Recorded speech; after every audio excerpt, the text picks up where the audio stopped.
You're listening to the Australian Hunting and Beyond podcast with Matt,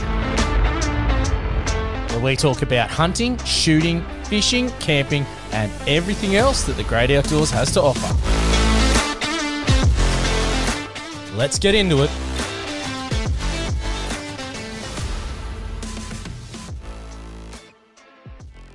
Okay, excited tonight. It is a one I've been hanging for, and I've been chatting to our guest for a while, and super excited to have him on and hear about some of the great things. And I'm very big on supporting Australian companies. So we have Matt Jones from Lithgow Arms. Thanks for joining us, mate. How are you? G'day, Matt. How are you, mate? Yeah, you're right. It has been a little bit of time between our first conversation and right now, but yeah, excited to be here and talk about all things shooting and hunting related. Mate, when we started chatting, you were pretty excited and you said, I'm filming some different things and doing a little bit of media. I can't say what for, but it's exciting times at Lithgow Arms. And so we'll touch on that. But first, I really want to know a bit about the history, and I think our listeners would appreciate that because it's coming up. We spoke a bit earlier and you're saying it's about 111 years this year, was it, that Lithgow's been manufacturing? Yeah, so Lithgow is kind of like a Lithgow Arms is it's almost a hidden gem. Yeah, we've been manufacturing rifles and weapons since 1912. We started, so it was opened up by the government, and we've been continually operating ever since. And it's a little known fact that, and people don't often think about it, but Lithgow Arms has produced every rifle that an Australian soldier has carried into battle since 1912. So we kicked off making the 303s, the Smelly, that everyone knows and loves. They were carried through World War I, World War II, and Korea. And then we broke into making, from the 1960s onwards, we started making the SLR under a license for the Australian Defence Force. And everyone knows and loves the SLR as well. So, and then around the late 1980s, we started making under license the Steyr AUG, and we called it the F88 back then. So that served us very well all these years. And in recent times, we've made other models. We call it the F90, but the Australian Army knows it as the EF88. So yeah, we've been continually making rifles, and there's new and exciting things coming out all the time, and projects that we're working on. But yeah, it's a very proud thing to be a part of the Lithgow Arms team, because there is a lot of history there, and our rifles and our products are being carried by the soldiers through all the wars, so and conflicts that they've been involved in. So it is a very big thing to be a part of that, and to be involved with the testing and the production and work that goes into all those sorts of things. I can definitely see how there'd be that pride there, that being able to support our Defence Force, which is a great thing, and also that Lithgow Arms is so flexible, isn't it? So when there's different times, you can really mix it up to look after your customers across the board, whether it be from that military side or even just the regular shooter out there. Yeah, that's very true. So one of the best things I love about Lithgow Arms is how flexible they are in their production. So if anybody hasn't been to the Lithgow Arms Museum before, I urge everybody to go and at least spend half a day there, because obviously they have all the rifles and weapons that were made, but one of the biggest things that I enjoy about Lithgow is seeing what they made between the war period. So between rifles, what they made to keep the factory alive and working, keep those skills in the area, and to employ the locals. So they made such things as they made bicycle parts, they made sewing machines, the Mixmaster food centre things. They made shearing clipper blades, they made Borg Warner diffs, they made all these sorts of things. Not to mention, in the 1940s, late 1940s, they started making the Lithgow Model 1s, and then a little bit later on, they made the Lithgow Model 12s, which is the single shot, and then the bolt action repeater 22 alarms that everyone's grandparents have in the cupboard, and a lot of people learn to shoot with. So yeah, it's really amazing to see the things that they've done besides rifles to keep the place going. It's pretty cool when you think about that, isn't it? Yeah, definitely. Because you see it over in the States, they talk a lot about how the rifle manufacturers and ammunition manufacturers really benefit in times of war, but when it's peacetime, that there's, that it really downturns the industry. And there's a lot of people that rely on being employed by the companies and the like. So it is fantastic to hear that you're able to adjust and meet different requirements in different periods and the like. That's pretty cool. Yeah, so being able to keep training people and retain those people and keep those skills in the company so that when they are required, they're there ready to go. So yeah, it's a very impressive thing that they've done over the time to keep those going, and we still see that that level of flexibility and the ability to adapt to the market coming through time and time again. You know, there's a lot going on at Lithgow Arms now, and it's very interesting times. So yeah, list of all the new civil rifles we've got coming in. Well, I'm glad you said that. Great segue. You've done this before. Look, I'm a fan of the LA 102 and the 105, and I really like those rifles. One of the only things for me is that when you're trekking around the mountain, the 102 can be a little bit heavy. And from what I'm hoping to hear from you is that this could be rectified with some new models maybe? Mate, yeah, we are. We are rectifying it. So as people will know, the LA 102 has been called the crossover. So it was always designed to be a crossover between a target rifle and a hunting rifle. So you could do a little bit of both. It would do both quite well, but didn't fit the bill perfectly for either, if that makes sense. It is quite a heavy barrel rifle in that fact that it's not light for stalking around or holding off the shoulder, but it also sits well on the bags and the rest and a bipod for when you want to shoot at the club on the weekend. So it was always been designed around that sort of premise, and I think it's done that job very well. And they've been doing that with the LA 102. They've been doing that since 2016, and the LA 101, so the Rimfire versions, they've been doing that since 2014. So they've been doing very well. The Australian shooters love them, and I think most people can attest to them being phenomenally accurate.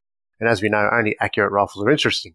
So, yeah. Well, I've never met anyone, and every time I see someone shooting a Lithgow, I always ask them, how's it compare to the rifles? And I don't think anyone I've ever spoken to has said they're upset with it. They love it. And, as you said, it is a crossover. It's not designed for hiking around the hills, but it is such a good gun for being, whether you're out on a property, out of the car, on the car, at the range. And, most people I talk to, especially hitting paper, they absolutely love the accuracy and the feel of the rifle. So it's definitely done a great job in that bridge sort of market.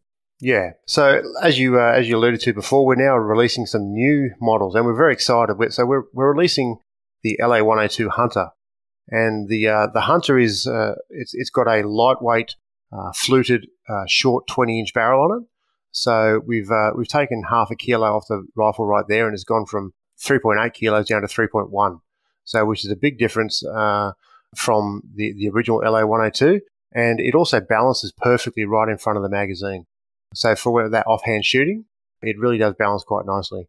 And the shorter 20-inch barrel, some people may be concerned about the loss of velocity from that.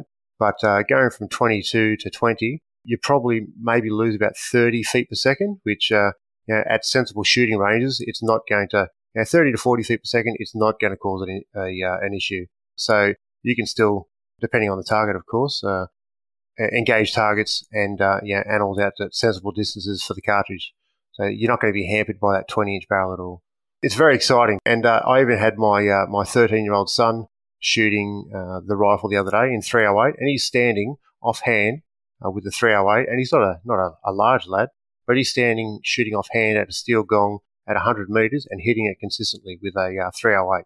So it's quite a formidable rifle for a young bloke to be able to do that. So I'm excited to get them in the hands of hunters around Australia to see what they think. Yeah, that's pretty cool. It is one that I'm excited to hear. I've always been sitting there going, geez, I'd love something just a tad lighter to carry around, because that's most of mine is out in state forest. So I was sitting there waiting for it to come. So I'm super excited to hear that. So is that the only one, or is there a couple others coming out? No. So with the LA 102, we're trying to fill some of the areas that the LA 102 wasn't able to shine in.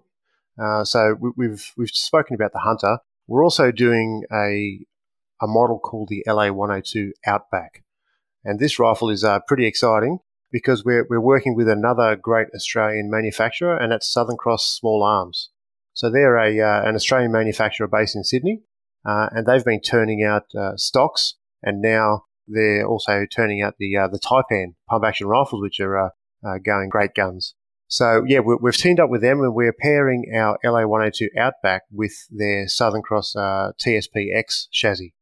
So in the Centrefire cartridges, it will have a 10-round AICS magazine. So for those shooters that are engaging a large mob of animals, you've got that 10-round box magazine and ability to quickly change that magazine to top the ammunition up. And it's in the Southern Cross chassis, so it's a very robust sort of chassis, and you can have attachments that go to it, Arca rails and the bipods, etc., so that for people that want to shoot off tripods, because we know that night vision and thermals are becoming a very big part of Australian hunting and shooting, and a lot of people are vehicle-based, and then they get out and they stalk with the rifle at night off a tripod, shooting mobs of animals. So having those sorts of things, the ability to put an Arca rail on it, shoot it off a tripod, and have the thermal on top, and it all comes in a handy 18-inch barrel. So when you're in and out of a vehicle, it's very comfortable to get it in and maneuver it around a vehicle or a bike to get it in and out of the vehicle. So, yeah, it's a very handy thing to have on you when you are out there trying to take out those large mobs of animals. So, yeah, and it also comes with one of our muzzle brakes. So when you are shooting a large mob of animals, the rifle recoil, is absorbed, but also the muzzle rise is dampened down so that you can not lose your point of aim, and you can actually see if that animal's gone down. So there's a lot of people don't understand there's two components to a muzzle brake. One is recoil reduction, and the other one is muzzle rise reduction. So by having that muzzle brake on there, really helps you with the follow-up shots. Yeah, I've mentioned it before. They call it compensator, don't they? So it holds it sort of down. Yeah, so compensator is generally a term used on a pistol. So yeah, for a rifle, it's normally a muzzle brake, and that they eject gases out to the sides or up generally, and they can have vents that are ported back towards the shooter or in a straight H sort of fashion. So, and they both have an effect on how much blast the shooter feels and how much blast the people around him feels. And it's the air going out the top or the gas going out the top that holds it from jumping up, isn't it? Yeah, it just reduces that muzzle rise when you do shoot the rifle. Yeah. Yeah. Well, that's pretty exciting stuff. I'm really interested to see what that one looks like in particular, because I do love a rifle on a chassis. So that's exciting stuff. And two Aussie manufacturers teaming up, I love that. That's fantastic. Geez, there's so many things to talk about tonight. Like, I'm really excited about hearing these things that Lithgow's coming out with. That's great news, because one of the things I always want to see is, we saw it in COVID when things were overseas. It's really hard to get it into the country, or there was a backlog, and that's a benefit of manufacturing on our little continent here. So I love that. And one of the other things is your background. I'm glad you're on here tonight, because you have quite an extensive background both in shooting competition and also hunting. So let's fill in the listeners. Where do you want to go first? Oh, crikey. I suppose like a lot of people, as a young bloke running around, you got keen to see what you could try and hunt. And I grew up in Western Sydney, and always dreamed of hunting and running around and being out in the bush, and we spent a lot of time doing that as kids. But I didn't take up hunting till I was a teenager and started bow hunting, like a lot of us do, and shooting archery down with friends and with a local club. So that was always good fun, and we'd go hunting goats with the bows and things like that. And then we graduated from that. I grew up doing that, and I never really shot much as a young bloke with rifles, because none of the family or friends had rifles, so that was kind of something that we just didn't do. But so I went through school, and I left school, and I actually joined, back in the day, I joined Qantas. I became an aircraft mechanic. So I became an apprentice and did my trade with Qantas, and always was keen to get rifles, etc. But I was kind of based in Sydney then, so it didn't really fit the bill back then. And then I had a bit of a career change, and I joined the New South Wales Police, and with that came a lot of travel around the state. So my wife and I, when we moved around the state, we moved out bush and spent a lot of time out in far western New South Wales, and in various police stations around the state. And that was where I actually took up hunting with a rifle because, when you go out bush, it's a great way to meet people and spend time with people because shooting's such a big part of the community out there. And the ability to go out there and help people and to shoot ferals and just spend time with people doing that sort of activity is a great way to meet people and make friends. And I've still got lifelong friends that I know from out there that we still catch up regularly, and I go out there to holiday. So it's a great place to be. But yeah, rifles did that and kind of dragged me into this vortex of really good people living on the land that happen to like shooting. And as you know, a lot of property owners, they use it as a tool. But I get a lot of enjoyment from being out there, and I seem to find a lot of peace when I'm out on a property and I'm spending time out in the bush looking for these animals and taking care of it. So, yeah, that kind of led me into the shooting side of things. So, yeah, from that point onwards, also while I was at Qantas, I also joined the Army Reserve. So I spent 15 years in the Army Reserve. So I started doing a lot of shooting there as well. So that just kind of everything ballooned into a bit of a shooting-related sort of hobby of mine. So, yeah, that was good fun as well. Met lots of good mates there as well. So, yeah, and then I had a bit of a career change. I left the police and I started working for Lithgow Arms, and all these sorts of things that I'd been doing over the years, the policing, the army, the shooting-related hunting, etc., that all kind of became a perfect storm of the sort of things that I was required to do at Lithgow Arms. So, yeah, it actually worked out very well. I was going to say, most people would probably say you got one of the dream jobs of being able to just work in there. I always sort of look at it and go, work in the firearm industry would be really good fun, especially just getting to see new things and test things out and be involved in it. I've asked some people, do you get bored with it? Like, it's funny. I sometimes feel that if I went into that, I might lose the passion or the drive because it's around you every day, and it would be a bit sort of not a chore, but because it's now become a job rather than a passion. And I know some people say if you do something you love, you never work a day in your life. But I have met people that were, a contract shooter or whatnot that said, look, they've done it for 20, 30 years and they don't enjoy shooting or hunting. It's what they do for a crust. Is that how is that? Is it something you wake up every day and go, geez, this is great? Yeah, pretty much, mate. If you asked say a 14-year-old me and asked me to come up with a dream job, I probably wouldn't have chosen this something this good because, no one would have ever gone for it. I suppose my role at work, so I do test and evaluation at Lithgow Arms. So I get involved with all the evaluation and testing of the new stuff. So we do a lot of different testing there. So we use a lot of high-end equipment to gain the information and the data that the engineers need to make decisions and go forward in whichever change they need to make to the rifles. So I'm always doing a lot of interesting things, and I describe it as Mythbusters with guns. Yeah, so that's cool. So you think of Mythbusters with just guns, so we get to do a lot of cool stuff. And so I'm very thankful for work for that because we do get to do a lot of interesting things, and it's ever changing. So it's a great part of my job, and even it's also forced me, in a good way, to learn a bit about my personality.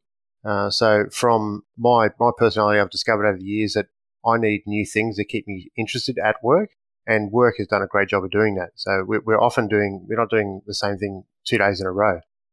So there's always new challenges and different things to work through and troubleshooting. So yeah, it's been great in that regard. Whereas if I was doing the same thing day in, day out, then I probably wouldn't be enjoying myself. So I think I'm in the right spot. Yeah, nice. What's your favourite quarry to chase? Oh, I've always said this, and if I could shoot nothing else but rabbits, I'd be a happy man. If there's only one thing to shoot, because, rabbits are so much fun.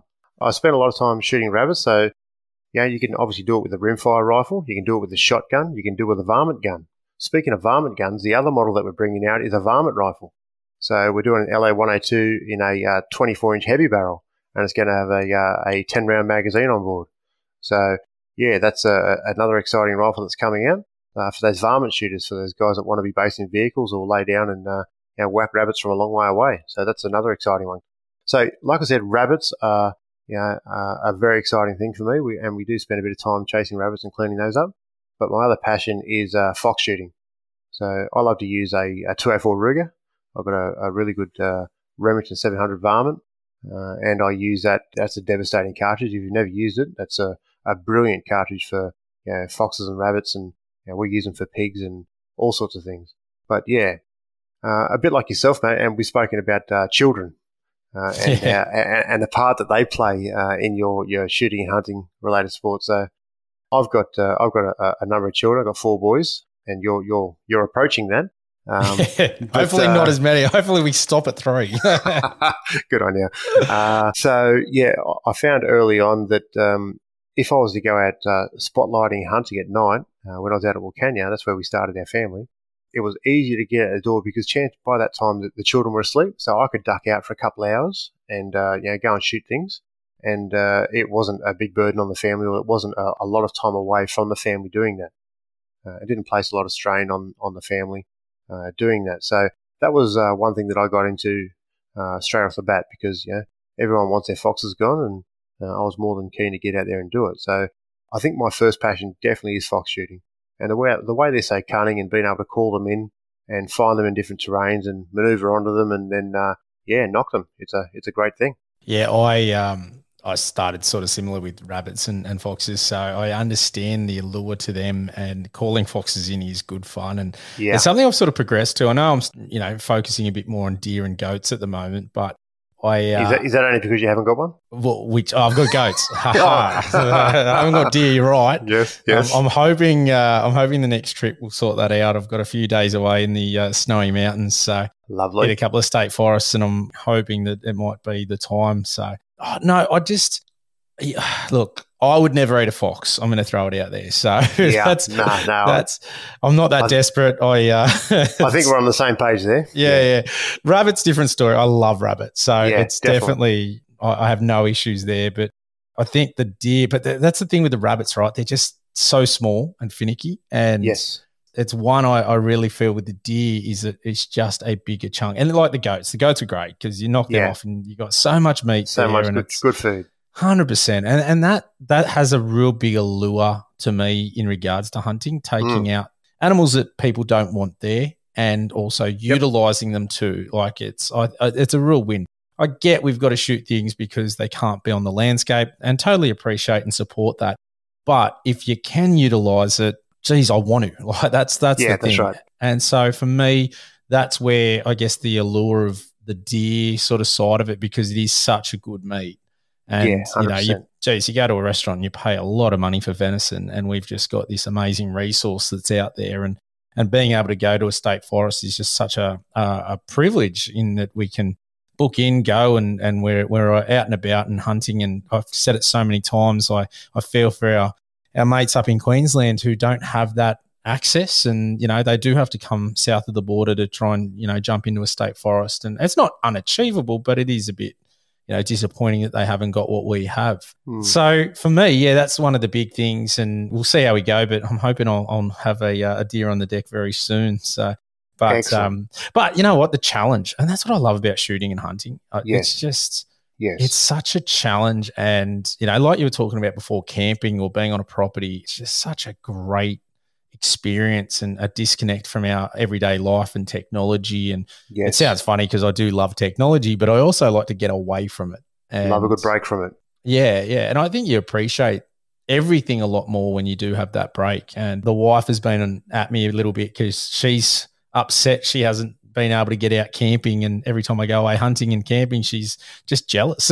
So coming into the summer, I think it's the rod will come out and we might go away and do some fishing, because that is the one downside to our public land, is that as soon as it's a total fire ban, we're out, which I completely understand and support. The last couple of days here have been 35 and pretty devastating down on the south coast with fires and winds. So it's a tricky spot, but mate, I'm with you with the foxes and the rabbits, and that is good fun. Mate, I live in, I think the best part of the state, because we have so many rabbits, foxes, we've got pigs, we've got deer, we've got everything out here in the Central West. So I've got a freezer, full of venison and pork, and I use rabbits and hare when I get those. Obviously, if I shoot 50 rabbits, I can't take all of them, but they do go very well in the slow cooker for a curry. I love that. or as Kentucky Fried Rabbit. It's always good fun, and it's a bit of a crowd pleaser when you put it on a plate and hand it to some friends. They really enjoy it. But I have a lot of venison in the fridge, and I can actually give venison away. And I've given some venison away recently to people that were interested in trying it.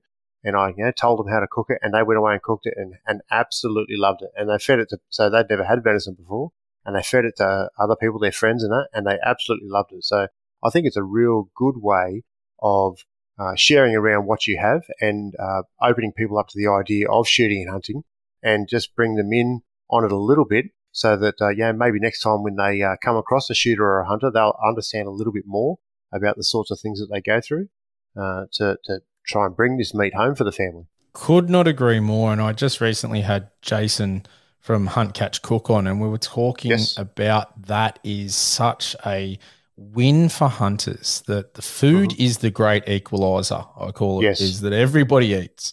Yes. And if you can convert someone to eating what we call game meat, geez, it's a win, because then they might have been sitting on the fence about shooting and hunting. Yes. But if they're seeing, as you said, you're giving away venison, they're trying it, they're loving it, and then they're interested in, you're harvesting it yourself, and you're, being sort of self-sufficient along those lines.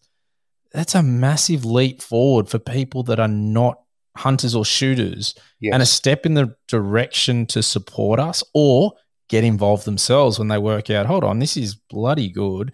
And I could do this. Like, it's, hopefully they're a bit more successful than me with the deer, but hey, that's okay.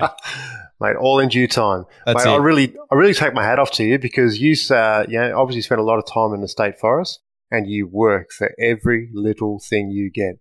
Whereas, you can go out on a private property and you can see a mob of 20 or 30 fallow running around. Whilst the challenge is still there, it certainly isn't the challenge that you have. Mate, it's funny, where I live, I'm out Camden way, and I don't know what it is, but it's like the deer taunt me. It really feels that way, that there's just this, the deer gods. I did something to the deer gods in a previous life, and they're into 100%. Me, and they've got it in for me for sure. We literally, in the last 3 weeks, I have probably seen close to 50 deer just around areas that, whether it be private access that is a really small block, or just even just some public parks. And I was in Macca's the other day waiting for a mate because I hadn't caught up to grab a coffee, and I'm looking up at a hill in a new new residential estate, and in this residential estate above it, there's a few hills, and there's bloody fallow up there. It's like 200 meters from Macca's, and the wife loves it. I will say that. She thinks it's absolutely hilarious, because I've got to travel, 3 odd hours down to the state forest. I've been using the bow a little bit more because it's closer and easier to get to the forest for like the day trips. Yes. But, like as I said, coming up, I'm going to spend a few days in the state forest. And it's a big trip, and it's a big sort of ordeal to get down there. And she's like, why are you going so far? They're like in our suburb. And you're right there. She loves it, loves it. And just, I don't feel pressure for getting a deer from anyone but her. Because, she consistently reminds me she grows all the veggies here at home, and she gets all these things, and I'm still battling along. And but mate, it's part of the journey, and I wouldn't have it another way, to be honest. No, 100%. I really want to get it on my own, and if it takes me another year, so be it. But I don't. It's just one of those things. I really, really am dying to get that first one in the state forest. It might not happen that way eventually, but we'll wait and see. I think we need to start a bit of a poll, because or a bit of a pot, because I reckon what you're going to do is you'll be hunting hard all day for multiple days, and then one day on the way back to the car, one will just pop up in front of you and you'll roll it. That'll be it. Mate, well, on a recent one, I had Damien Windsor on, and man, what a cracking story. His first deer ever, became a first and second deer with his bow in a state forest. Yeah, amazing. 8 minutes apart, I think it was, or 4 minutes apart, and 40 meters they end up dropping from each other. And I was just like, that's such a cool story. And it took him a couple of years to get one on the deck as well. And I was like, man, I don't even want that story. I just want, just to have that experience. And I've had some cool experiences. I'm really happy with how they are. And I gave a listener a couple of spots in one of the state forests, and he rolled 2 over, which was awesome. And so, like they're cool. I just sit there and go, it's such a good feeling of helping someone else out and knowing that what I'm thinking is working as well, that we're saying, hey, this is where I think they'll be. This is where I was finding everything, and getting that feedback saying, mate, you're on the money, and I got 2. Wow, that's awesome. So, I feel like I'm definitely on the right track, and it's not going to be too much longer. It's just getting out there. And as a school teacher, obviously, it really is school holidays, and then you're limited because this is probably the last one coming up. And then it's into summer, and then it's, as I said before, with the total fire bans and things like that, it's really hard to get out and about for those times. So hopefully, I'll be able to get the job done this one. If not, it'll be coming into probably the next rut, which I'm super excited for as well. I got addicted to the fallow croaking, that's for sure. So I'm just hanging to get out there again. Yeah. Mate, you will get paid off one day shortly, and it'll be a very sweet victory when you do. It'll be a culmination of all the stuff that you've learned over the years, and all the effort you've poured in, and I think you'll be stoked. Yeah, no, I'm super pumped for that.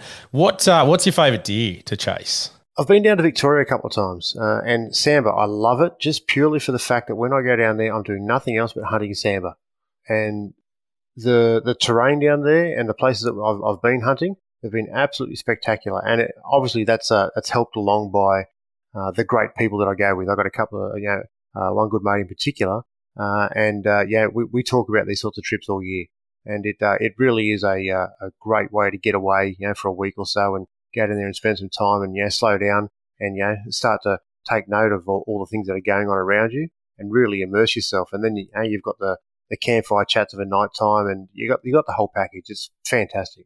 So I reckon Samba would probably be my favourite, just because of the reason that I do get to go away. Whereas around here, it's pretty much fallow for us here, which, not looking a gift horse in the mouth. I love a good feed of fallow, and I've got plenty of it in the freezer, which is awesome. But I think it would definitely have to be Samba, just for the fact that they are such a large, beautiful animal, and they are very elusive. And I think the guys down in Victoria now, a bit like yourself, they can be taunted, by 50 deer on the drive to work, and then they go out bush looking for one and they don't see one. So, and they're cluey creatures, the old Yes, Samba. they are. Yeah. Very they're very, they seem to have a bit of a mystical appeal to them. Yeah. No, I'd agree with that one. I think it's funny, isn't it? I get what you're saying about just the environment that you're in and some of the views and this just it's so awesome, and that can also impact, and that's one of the reasons I probably started to get a bit more into the deer and the goats as well, because the rabbits and the foxes aren't so much in those beautiful areas where you're sort of secluded and you're having to do the hard yards up and down hills and mountains and things like that. So that is just it's an added bonus to that experience, and that all, I don't know about you, but that also gets me motivated to train and work out and keep sort of, as fit as I possibly can be, so that you're doing it easier in those more difficult terrain, because it's not as fun if you're struggling and battling along. Well, that's what I find anyway. Yeah, if you're blowing hard getting up a hill, and I've spoken to a number of people, newer hunters or shooters, and I say if you're going up a hill and you're sweating, you're moving too fast. But there are times when you do just need to get up that hill to say you can do some overwatch or do some glassing. But it certainly does help being a bit fitter and lifting weights or going for long walks or pack walks and stuff like that to see if you can just increase your endurance and the conditioning of your legs in particular and your ability to carry load. Yeah, I find even going up those hills, there's nothing like it. Like I love running, so I'll go for long runs a couple times a week if possible, and I always find, even though when I get out into those hills, even though just walking up them, damn, it doesn't matter how fast or hard I've ran, the fitness is just such a different element. Even if you're going slow, just that incline, geez, it puts a lot of pressure on those legs. But isn't it sweet when you get up to the top and you can actually see over the top and you've got a whole new glass vantage point? That's one of the best parts of it, I think. 100%. And then those views, like I'm a fiend for it, of doing a selfie at the top, because it's just like I sit back and I just look at the amazing views, and for me it's a win. Just to be there and see that. It's a lot of people don't get that opportunity, especially at the state forest, because it is places that more hunters tend to go rather than just hikers and things like that. So I always appreciate that side of it as well. It's a big one for me. Probably, you from a state forest point of view, you don't have a great deal of visibility. Correct me if I'm wrong, but a lot of it is closed in sort of stuff, and you don't really have much in the way of vantage points. To sit there and glass over a large area. There are certain spots, but generally it's pretty thick stuff going, pretty hard going, isn't it? Yeah, mate, look, there's a couple of forests I like that have a little bit of, and when we're talking like distance to glass, like maximum's 300 meters, and they're very limited. But it's more definitely very close and bushy and hard to see. Like we went to Belanglo with the bow, and then some spots it was like visibility 3 meters at best. You just really, chopping through it and head down and just pushing to get through, and hopefully it opens up a little bit. But maybe that's just part of it. That's, I love when people talk about the differences between shooting and hunting, because they are very different. And very much that's it's an allure to both, because I absolutely love doing both. And it's one thing that I was, setting myself up to get into the PRS side of things. And then the range at Hilltop got shut down, and it sort of took a bit of a hit. So I haven't taken up that sort of pursuit just yet, but that's definitely on the cards coming forward, because I do, I love shooting, and in those hotter months, it's the perfect time to be punching paper. I hear you're pretty bloody good at doing that. Oh, no, mate. I wish I could be better, that's for sure. I think it's everybody, though, isn't it? Everyone has their good days and bad days, but honestly, I'd never really shot at a range, a public range, until I started stuck my toe in the water for a practical rifle.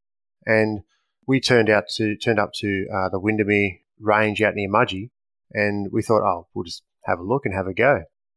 Next minute we're hooked, because we turned up and said to the guys there, we've never done this before, can you show us what to do? And the guys up there were absolutely brilliant, and took us for probably an hour and a half, and took us through all the barricades, showed us what to do, how to hold the rifle, how to do this, what bags and stuff to use, or how to use a bag, how to get in a position to get that shot on the steel plate. And from that point on, we were hooked. And I think the reason that I was hooked from it is because of the dynamic sort of nature of it, the fact that you do have that time pressure to make those hits on steel.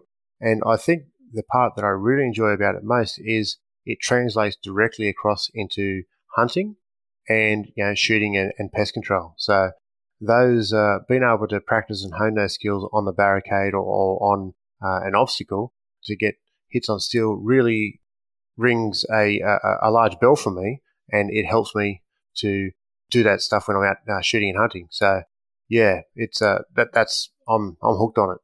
I can think of nothing better than going to a range with a bunch of like-minded individuals, having a laugh and a joke, and I'm probably the worst for it. I'm always laughing and joking on the line and enjoying myself.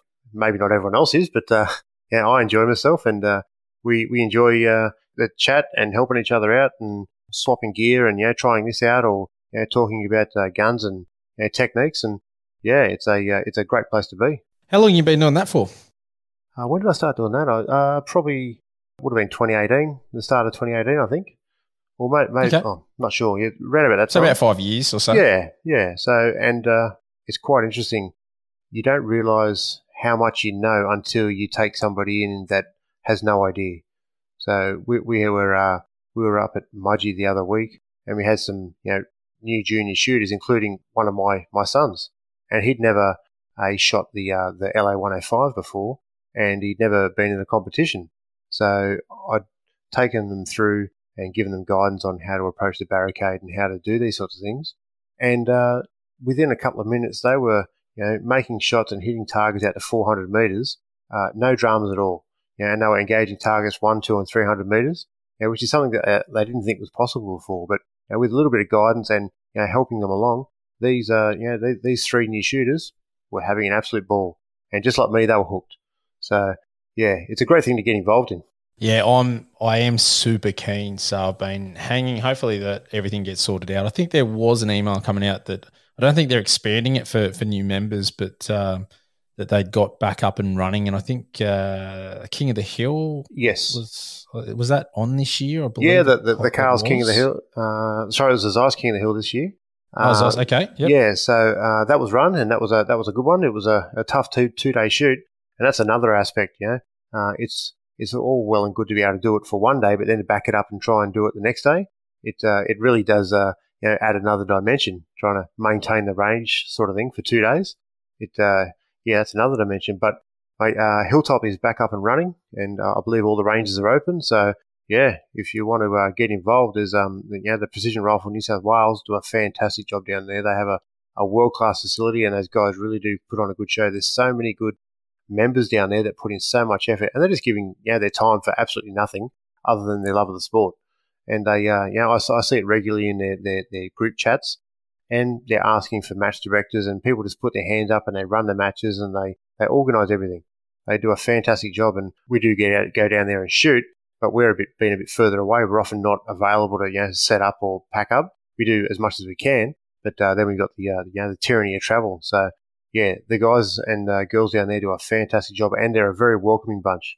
If you can just turn up with your rifle and some ammunition, and somebody there will help you to get your data for at whatever range you need to be. They'll help you sight in. They'll run you through absolutely everything. They're just more than happy to speak to people and help them along the way. And that's fantastic. That's how the sport grows, isn't it? Yes. Because, if you've got that friendly environment where people are happy to teach and welcome and things like that, that's great because, for a new person getting out there, that can be quite daunting. And people don't want to put themselves out in general. People don't want to put themselves out in somehow look bad or look like they're not good at something. And it's, it's just human nature. We all want to be good at whatever we're doing. So for new people, I understand that confronting nature. So when you've got that support and people there, that's, it's great to hear that. And I think that is one of the things I've noticed about the shooting community. Whenever I go to a range, I'm always chatting to someone and they're just such good people and talking about gear, as you said before, or the like. So, mate, your gear. I want to know what setup you're running for your PRS.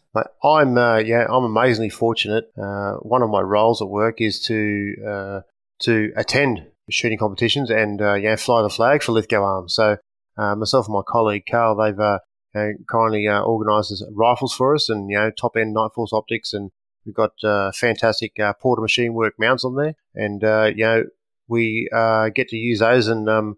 So that they're in 6.5 Creedmoor, and we're shooting Hornady ammo. So when we attend competitions, our goal is to demonstrate how good our factory rifles shoot with factory ammunition. Okay, so we're just trying to show that you can buy a factory rifle, grab some factory ammunition, and attend these competitions and shoot very well. You can make lots of good hits and be up there mixing it up with a lot of people that have spent a lot more money on their rifles. You're talking my language there because I am a massive fan of the 6.5 Creedmoor, and I know so many people just have this, affliction that they hate it, or that you have to have a man bun. And mate, I've got a shaved head now, so I definitely don't have the man bun going on. But it's just such a good cartridge to shoot. I thoroughly enjoy shooting it, and it's similar. I just shoot the Hornady factory ammo, and geez, it's good. The match stuff is, I love it. It just to get out there and just bang paper and, just stretch it out. I'm really dying. I shot out a bit further distances when I was back in the army, but in the sort of civvy world, I've only shot out probably to 200. So I'm definitely wanting to stretch those out. And everything about the cartridge and the ballistics on the 6.5 is just so good for that longer stuff. So I'm hanging to get into that side of it. That's for sure. I do hear, and I participate in the jokes about the 6.5 Creedmoor because it's all a bit of fun. It really doesn't matter. It really doesn't matter what you're shooting. If you enjoy shooting, have at it. There's always going to be a Holden versus Ford type mentality with whatever we do. But and a lot of people will say, there's cartridges that do what the 6.5 Creedmoor does a little bit better. You got the 6.5 or 55 Swedish, you got the 260 Remington, you got multiple other cartridges that do what the Creedmoor does, but a little bit better. But they haven't got the factory loadings that they do with the 6.5 Creedmoor. It's so popular that it pretty much eclipses all of those, and it's a great cartridge. Multiple manufacturers load for it, and they do have those nice high BC pills that get out there and defeat that wind a lot better than some of the older stuff. So one of the benefits I have through work is we obviously have the 308 in the 105 and the 6.5 in the 105. So we can do side by side comparisons, and we can see the effect of what the wind drift at a certain distance has on both those cartridges side by side. So it's always impressive to see, for the same distance and the same atmospherics, what the drop is and what the wind drift is for those two cartridges. So it's always a bit of it's always nice to have that information when you are speaking to somebody about what they should or shouldn't get. And on top of that, I have both. I've got the 6.5 Creedmoor and the 308. No, I love both. Like, that's the thing. They have different properties and different, I guess, they're good for different areas. Like for me, the 308's a great hunting cartridge, whereas, if I'm shooting paper, the 6.5 is what I prefer to use as well. So, it is. And as you said, I don't care what people shoot, to be honest. It's just, if you're out there shooting and you're having fun, that's the whole thing. Because we do need the sport to grow. And the more people doing it, the more people owning firearms, doing the right thing with them, shooting, that's just such a win for everyone, not just the firearms industry, but also for us hunters and shooters as well. Because, our voices need to be heard as a collective and as a group. And just seeing what's going on with a couple of the previous guests and, the fallow deer culling in South Australia, and then the ducks, and there's just so many things coming. And, for me, I've always sat there and gone, geez, I'd love to see, someone like the SSAA. We were talking to the other day and speaking about how I'd love to see someone secure the transport of ammunition, because, there was that period there that really scared me that, we've now got Australia Post. If they turn around and say no, what happens? That's a big hit for us. And as I said before, I love the fact that Lithgow are made here and that we're on the continent, so that's a win. But there's just so many elements. I'd love to see one of our bigger bodies go, hey, we're going to look at this and secure this so that the sport isn't going to be impacted, because everyone I talk to at the moment, whether they've been reloading and they're struggling for primers or whatever it might be, there are those little barriers for people to get into shooting as well, because cost can be quite up there, for someone starting out. I was talking to someone the other day, and it wasn't even after firearms. It was about starting up for a bow.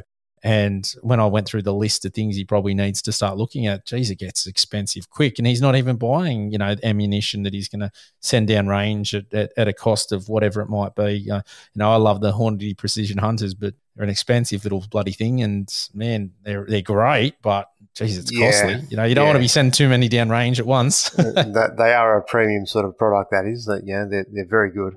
But you're right. It would be good to see somebody secure those sort of transport routes so that we do have that reliable transport of firearms and powders and ammunition throughout the country. Because it is a quite a tenuous sort of situation. If we do lose those couriers, then we're all going to be in trouble. Yeah, most definitely. Look, I had a listener reach out, and I want to give a shout out to him because he's a young fella. He's in high school still, and he reached out to, via email just to say g'day. And I was super, super impressed at not just his email, but he's doing a project. And this is where my hat goes off to him. He's doing a project at school where they get to look at an interest of theirs. And he's looked at long-range precision. And he sent me what he's done and his PowerPoint, and man, it's good. I am just blown away by the effort and the passion you can see that he has. Like, it's fantastic. So shout out to Nick, mate. Really, as I said to you, I wasn't lying. Super, super impressive of what you've done. And then I thought, well, he asked me, he said, I really want to, I'd love to hear some of the shooting side of things as opposed to the hunting. And I was like, you know what, we are hunting and beyond. And we'd already been talking to get you on here. And I thought, who better to throw some questions at from him than yourself? So I've got a couple of questions here from Nick, and we'll go through them, and you can give us your thoughts about them, and we'll go from there. Right. Okay. All right, let's hit number one here. So Nick's asked, in your experiences, how much does changing the brand of the primer in a hand load affect the overall accuracy of the cartridge? Wow. Yeah, it sounds like such a small thing, changing the primer, in a cartridge in a reloading scenario. But my experience, and probably a lot of other people's experience out there, is if I change any one component in a reloading recipe, then I pretty much start from the word go again.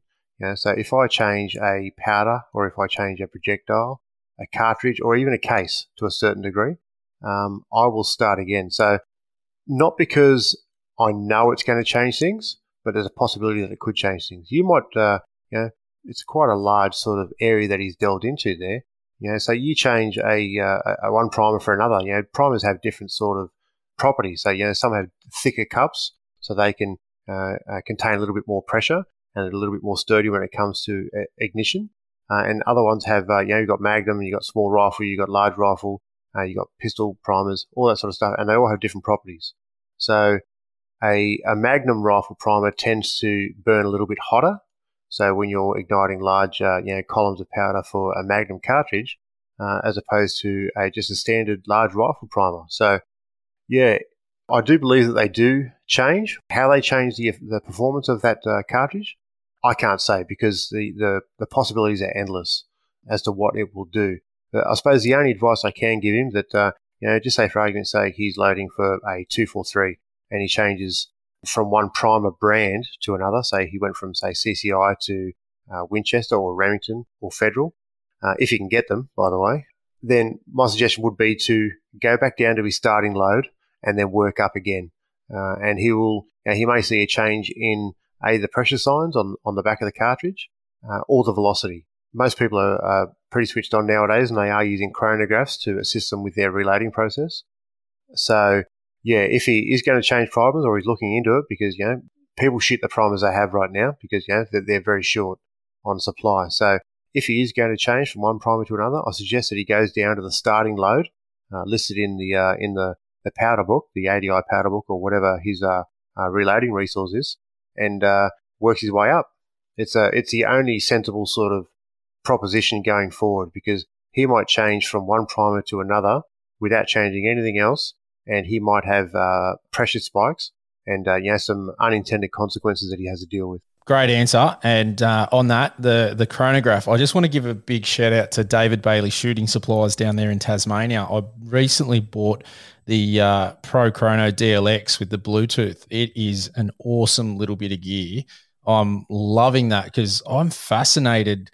I love the working out your dope chart and all your ballistics, and man, it's just another element. I know it's sort of away from the hunting side, but that's where the passion for shooting comes in as well. Like for me, having that, and I have said I'm going to go down the reloading pathway, and I am definitely now. Anytime I go to the range, I'm keeping my brass because I was originally just chucking that. But it's just another element that really fascinates me on how much fun this can be, this hobby, that when you get out there and break it down. So that chrono is, man, I'm loving it. I love the fact that it just shoots your speeds and everything over to your phone, and it keeps a log for you, and it just makes life very, very easy when setting up and playing that, and especially if you go out to the range as well. So that's a good thing. So shout out to David Bailey there. So yeah, nice one. Yeah, they are a great tool, and as I mentioned before, a lot of people are using them for to get their velocities for reloading sort of purposes.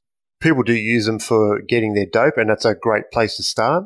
And when it comes to you get that muzzle velocity, oftentimes, most of the time, when you do shoot out at distance, you will need to adjust the muzzle velocity, or BC, in your ballistic calculator to reflect what you're actually seeing on the target. So yeah, they certainly do give you a great place to start, and they are so damn close nowadays. It's not funny. I noticed that with the 6.5, I got the Hornady match, and I use the Hornady ballistics app. Yes. And man, it's pretty damn close to what's coming out and what's on the chrono. It's good. Well, many times now, and we'll see this on the range multiple times when somebody comes with a rifle. So, I've got experience with the 6.5 Creedmoor and a bunch of others, and yourself would be similar. When somebody turns up with a 6.5 Creedmoor and they want to shoot that steel gong at Hilltop, and you can pretty much say to them, mate, you're going to be about 3 to 3.2 mil radian. You're going to be in that ballpark. You're going to be within a target's distance, a target width away from that in any of those sorts of that area. So having those common cartridges, a lot of people learn their dope and how it applies at distances. Yeah, they really can help guide those people that haven't got that data on them. And then being able to quickly put a ballistic calculator on somebody's phone and help them through their data, and you send them away and they've got their gun zeroed and they've got dope in their gun, and it really boosts their confidence and helps them come back because they'll be back for more for sure. So on that quick question, do you hold over or do you like to dial it?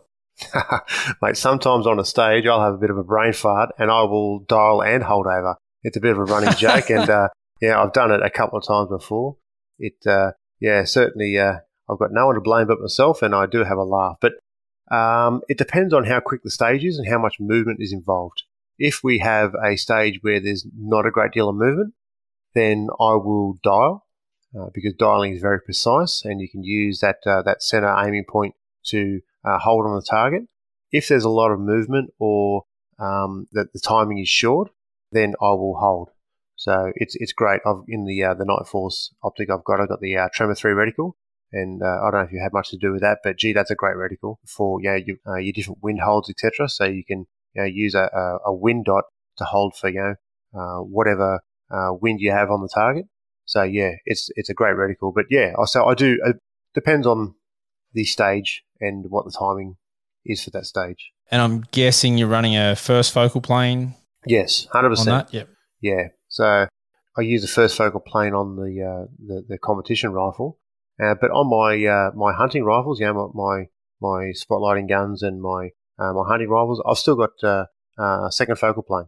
Yeah. Because I just seem to find that a bit easier and a bit more, I don't know, it just seems to work well for hunting. You back a first focal plane scope all the way out, and you've got this tiny little reticle that's very hard to use, whereas in a second focal plane, you've always got that reticle there available.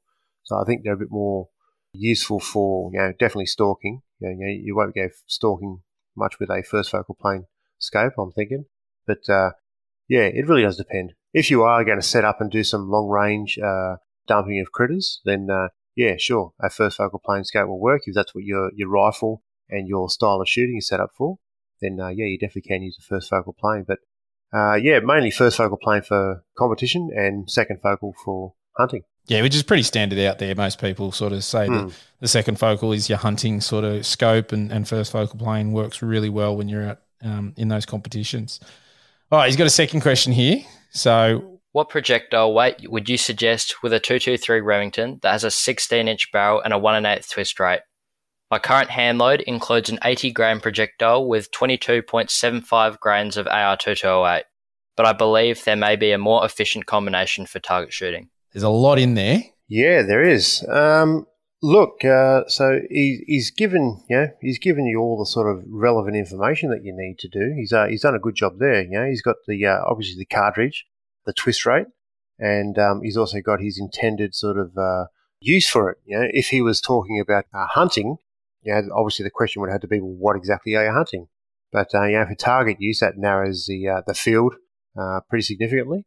Without, I'm not going to give him any reloading data or advise him as to what he should, what powder load he should do. But if he's shooting an 80 grainer out of his 223 and a 1 1/8 twist, and they're stabilizing, then that's probably a great projectile to go with. So not everyone knows this, but the ability for a barrel to stabilize a projectile is dictated by pretty much the length of the projectile. A short projectile will only require a fairly slow twist barrel, whereas a longer projectile, like an 80 grainer, will require a faster twist barrel. So if he try to shoot an 80 grainer through, say, a 1 in 12 twist 223 barrel, those projectiles won't stabilize, and they won't. They'll go through the target sideways, and you'll certainly see that effect on the accuracy and also in the holes on the paper. But he looks like he's got it dialed pretty well in relation to that. If they stabilize in his gun and they are accurate, I don't think he needs to worry about efficiency, as long as that combination is accurate and he gets a good consistent muzzle velocity out of them. So he gets a low standard deviation on his muzzle velocities, then they're going to be great. Actually, I recently went over to Perth and for work, and we sponsored a shoot over there. It's called the Lithgow Cup. So I went over for work and sponsored that, and it was a great way to get over there. I met a whole bunch of people I'd never met before, and they once again a great club filled with great people doing a sport they love the most. And this reminds me, because it was actually won by a 12-year-old. So we're shooting at 700 meters, doing an F-class style shoot, and we're shooting at 700 meters, and it was actually won by a 12-year-old boy with a 223 shooting 80 grainers. That's impressive. So we gifted him a brand new LA 105. What a win. Yeah, what a win. So twice. Yeah, exactly right. So yeah, sounds like Nick's, if like I said, if that projectile stabilizes in his gun and he's getting good accuracy and consistent muzzle velocities, then I wouldn't bother changing it. Just learn what the dope is for that thing. Make sure it's zeroed. Record your data in the atmospheric conditions that you're operating in, and just keep sending it. I'd advise him not to spend too much time and effort chasing that smaller and smaller and smaller group, because group dynamics they're a curly sort of thing. Just because you have a gun that shoots a 0.2 or a 0.5 MOA group once doesn't make it a 0.2 or a 0.5 MOA gun. Group dynamics has a lot to answer for in that. You think, I've shot this great wallet group, but I bet you can't do it every day of the week.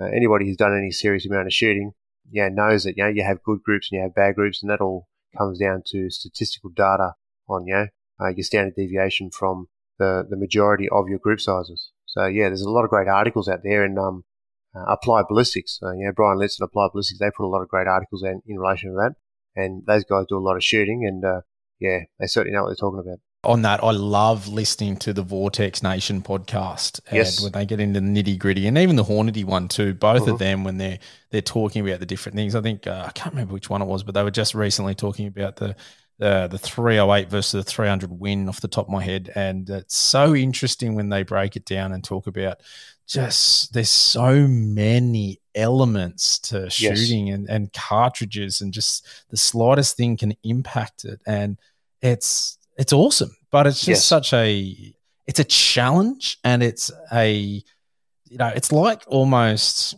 I always put it down like hunting. I sort of say it's like chess. Like you've got to try and put all these puzzle pieces together and think ahead, and think about where the thermals and the wind is, and then also then when we start to talk about the shooting, especially at longer ranges, and the ballistic calculations, and as you said, the atmospheric pressure and wind, and it's just such a challenge. But there's so many elements. I don't think you could get bored with that. No. And learning and playing around with it and being challenged, even if you are a super experienced shooter. Yeah. Look, I think you can make it as complicated or as simple as you like. And that's why I go back to the fact of the rabbits. You can grab a 22 and a brick of ammo and go have an absolute whale of a time just shooting rabbits. And you don't care about ballistic coefficients and winds and all that sort of rubbish. You can have as much fun as you like. Or you can go to the opposite end of the spectrum and be dialing it in from a long way away, and you do need to do that. So I think one of the important things for new shooters is to try and pace themselves. Get out there and get comfortable with a rifle, and applying those marksmanship principles that we all know about to better your shooting, and then start looking at the little things. Just take little bites at a time. You can't do it all at once. There's no point going out there, buying your first rifle, getting your first focal plane scope, taking it up, reloading, trying to get ballistic data, and then long range hunting. That's a very steep hill, that one. So I would encourage anybody who wants to get involved in it just to get a 22 or a 223. 223s are a fantastic cartridge, and Nick's he's on the money with this. 223 is a great cartridge to shoot. It's cheap and there's plenty of ammunition around for it. You can get that absolutely anywhere. And there are a lot of good factory loadings out there for 223. Even in if you wanted to go hunting with it, they've got 80 grain projectiles. They got 64 grain Barneses and all sorts of things. So things are designed for killing critters. But I would suggest that anybody gets a 22 and shoots that a hell of a lot first. Yeah, I started with the 22 and the 243, and both were really good fun. And they. I did exactly the same thing, mate. My first two rifles were a 22 and a 243. Well, I think they're a good combo because your 243, especially smaller deer and goats and foxes, it's probably overkill for foxes, but like you can definitely do it still. And then your 22. If you're going to kill it, you may as well overkill it. Well, I'd rather over than under, and you don't want to hit something and it keeps going because the bullet wasn't the right one. So I'm all about that side of it. But just two good guns to shoot and two like cartridges that don't break the bank, especially the 22. Jeez, it's so cheap and good, and especially if you're just getting those principles of marksmanship down and that practice. You can go down and shoot as long as you want, and it's not going to cost you hundreds of dollars, which is a real positive when someone's starting out. And also that recoil value too, not having to, develop a flinch or anything like that. It's just a real easy one to ease people into it. So, couldn't agree more with what you just said there. It's actually a good one because you did have a third question here. And this one's a little bit, I reckon I know what you're going to say here, but he has asked, what maximum range would you comfortably shoot a 223 Remington at in terms of shooting targets and hunting applications? The hunting one's an interesting one because, depending on the species and there's so many variables to that. Very much so, yeah. I'm more a person that errs on the side of caution, but I'm keen to hear your thoughts. Yeah, well, we're probably aligned in the same sort of area in relation to that. So if when we're talking hunting, it very much depends on the species, and obviously we have down in Victoria they have guidelines and caliber and cartridge restrictions for shooting and hunting of animals down there. And up in New South Wales here we have we have suggestions, don't we, for the state forest. Recommendations. Yeah. Sorry, yes, they throw that one around. That confuses a lot of people, though. I will say that. I'm always seeing a Facebook post with someone told me that you need a 270 or above to shoot deer. And it's like, that's the minimum caliber down there in Vic. But up here in New South Wales, they're recommended. Now, mind you, I do still think that you should probably adhere to them too. 243 on fallow, I definitely wouldn't be shooting a red or a Samba or anything like that with the 243. But hey, that's just me. Everyone's different and has their own sort of set of guidelines. I think that also has to do, those sorts of guidelines also have to do with the cartridges and the projectile selection that they had all those years ago. Things have changed, and things have changed for the better in relation to projectiles and their construction and their ability to take game. But having said that, I always recommend that using a projectile that is suitable for that game to be taken. So for 223. What maximum range would you comfortably shoot a 223 at it in terms of shooting targets and hunting? So targets, you can shoot as much as you like, as long as you can see the target and you have the data for hitting that target. Obviously, when you get out to the transonic sort of area, when it goes from being supersonic through the transonic area into the subsonic zone, then you are going to have some issues to deal with there. But at work, we take our LA-102s in 223 and we shoot the 69 grain Sierra Match King, and we're shooting eggs at 600 yards, and it's doing it easy. So if you can shoot an egg at 600 yards with a 223, and you're shooting a target, that's Mickey Mouse. And we shoot oranges from 900 yards with the 6.5s. So the ability to do that. So with target, it's easy. As long as you can hit that target, or put a hole in that paper, or hit that steel, you can stretch it out. And we've seen that nowadays with the NRL 22 competitions, the 22 PRS comps. Definitely that 22 pill has not got much energy when it hits that target. But mate, if you can stretch it out and hit a target at 200-300 meters for the price of a 22 LR cartridge, that's good fun. So And you don't have to worry about that ethical side either, because you Correct, don't need yeah. to worry, what speed or velocity it's hitting the animal at, and Right. if it's enough to penetrate deep enough to do damage to the do its job. vitals. So, yeah, it's not so much. That is something to definitely consider from the target point of view, is that you're not hurting anything. That's right, or potentially maiming or wounding. So that's a definite benefit. Just go crazy on that one, as long as it's a safe backdrop. Yeah.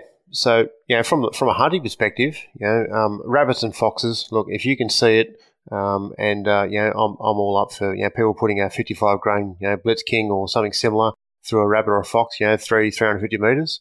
I think that's a suitable range. That would be the far range, I think, for shooting those sorts of things, because, your wind does get out there and, the projectile's slowing down by that stage. But, they're certainly going to definitely take care of rabbits and the odd fox. Especially if you're hitting the right place. Obviously, shot placement is key. You can shoot the biggest deer with the biggest cartridge in the wrong spot, and you're never going to nail it. But if you are comfortable with your gun and you know how to adjust or hold for that target, then if you can stick a projectile into a rabbit or a fox, go for it. But obviously, keep it under a couple 100 meters for larger game like pigs and if they're going to go shooting deer like fallow deer. As you would know, a lot of people use 223s and 222s over in New Zealand for shooting deer for many years.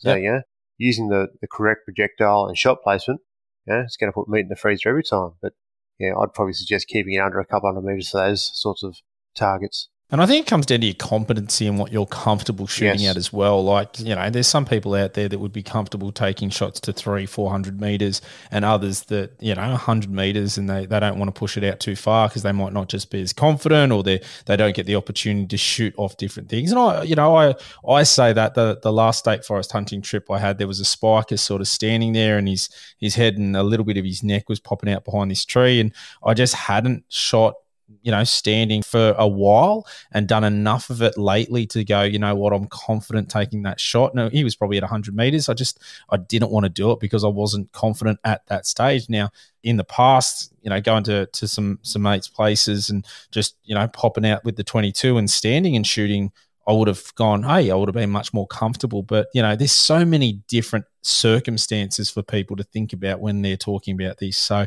Nick, do what, mate, you're comfortable with shooting and confident in that you can pull off as well. And I always, prefer to err on the side of caution personally, especially when it comes to game. But, everyone makes their own choices out there. So, best of luck with it. And Nick, thanks for writing in, mate. Really impressive what you're doing. And it's great to see a young shooter and hunter take the time not only just to reach out, but, it's so passionate about what he's doing. So, mate, real, big props to you out there, and keep going with it, mate. It's great that he's rolling one of his passions and hobbies into his schoolwork, because his teachers will be able to detect that. They'll know that he's passionate about this hobby, and it'll shine through in his work. So, yeah. Well done, mate. Keep it up. His assignment, straight away, I just went, wow, you can see the time and effort that he's put into it, the thoughts behind it. And it wouldn't have been easy. So, I don't see too many sort of schools really wanting students to look at firearms and whatnot. And I might be wrong. I don't know anything about the South Australian system, but I'm guessing he probably would have had a few hoops to jump through with that. But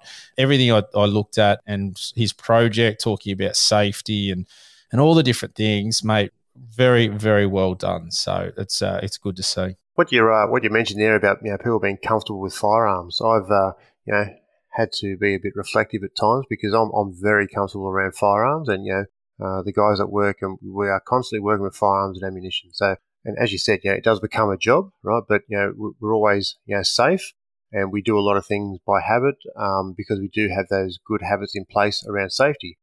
But me being very comfortable with firearms doesn't always equate to everyone else being comfortable around firearms. So every now and again, I've got to take a bit of a second breath and realise that not everyone is as comfortable around firearms as I am. So oftentimes I need to adjust the way I speak to people, because just to break the ice and to tell them about what we do, or what we do as shooters or hunters or members of the firearms community, to try and ease their sort of anxiety around firearms, because they do get a lot of bad press, unfortunately. Oh, most definitely. When I think the media has done a very good job at demonising firearms, and that has been a challenge that we need to address and talk about, because they are just a tool at the end of the day. They're, like it's like a car. A car's super safe if you drive to the speed limit, all the conditions, it's raining and slippery and you slow down.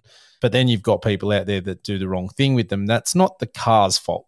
And I think that's the big difference is I don't feel we see the same thing from the media. They don't demonise cars because of how many road accidents and how many deaths are on the roads at times. But when it comes to a firearm, the gun gets blamed. And it's human nature to fear things you don't understand or you're not sure about. And I think in today's world that we're getting less and less people that are around guns, and where 60 years ago, as you sort of said and talked about, grandparents having their first firearm was probably a single shot Lithgow there. And that's now different. How many people's grandparents have a firearm, and, it's a tricky situation. And I really do always sort of implore all shooters and hunters to be as positive as they can be. And when they're, being respectful and ethical and building that community sort of understanding and awareness that shooters and hunters usually are pretty good people. Yeah, 100%. And I think that obviously we can't control what the media says or does or how we are portrayed, but we can control our own actions. So, by just constantly, taking that higher ground and doing the right thing and, trying to bring people into the fold and, be friendly and invite people to come along and join us or, get into the sport and show them the good sides of, shooting and hunting. I think that is probably one of the only things we can do because, as you know, there's always going to be people out with an axe to grind, and there's no way we can convince those, but we just need to convince the other people that don't know, the ones that are on the fence. Yep, no, couldn't agree more. Mate, I am absolutely super excited to see these new rifles coming out. When are we going to, see some photos and, do you know when the releases are for them? Can you say? Look, I can't say because that's well above my pay grade, but it's going to be happening this year in the not too distant future. They'll be rolling out the door and, we're excited to get them in the hands of some people and see what their thoughts are. We think that we've ticked a few boxes with the new designs and tried to capture the way that Australians are using our rifles and to accentuate certain parts of it so that they get more benefit out of it. Be that the varmint, for shooting out of a vehicle or across a gully into a rabbit warren, or the hunter rifle for stalking down in Victoria or God knows where, and the vehicle-based stuff or a quad with the Outback. They're all very capable rifles in their own right, and we're excited to see how people like them. It's always going to be the good Australian-made rifle that super smooth bolt and a beautiful adjustable trigger, and they're going to be accurate. So hey, we're looking forward to seeing them out in the shops and getting amongst the people. I'm really excited. Can't wait for them to hit the shop so I can get out there and feel one and test them out. And I do really like the thought process behind it, and that I think you're going to hit a few niches that you were missing, and, props to Lithgow Arms on doing that. So it's great to see. And, if you can, get out there and support them and buy Australian, because that's always a win. The good news is we've also got other things in the pipeline. I won't allude to any of those, but we've got a lot going on. This is just the first. The second installment, and we've got plenty more installments to go. So, exciting times at Lithgow. That is super exciting, and I can't wait to see what journey. Maybe we can get you on next time when there's some new stuff also coming out. But mate, if you'll have me. Sure. I've thoroughly enjoyed tonight. Really appreciate your time coming on and talking about a bit of your background and also Lithgow Arms and what's going on up there. And I look forward to getting up there and going through the museum. I've never had the chance, so that is definitely on the cards for me at some stage. Again, thank you for coming on tonight. Really appreciate it. All right, listeners, bye for now. If you have a topic, guest, question, or any gear that you want to hear about on the podcast, shoot us an email, australianhuntingandbeyond@gmail.com. Alternatively, find us on Facebook, Instagram, and Twitter. All the links are in the show notes. If you haven't already, make sure you give us a review and subscribe to our podcast on whatever platform you're listening on. Thanks for joining us, and we'll catch you next time.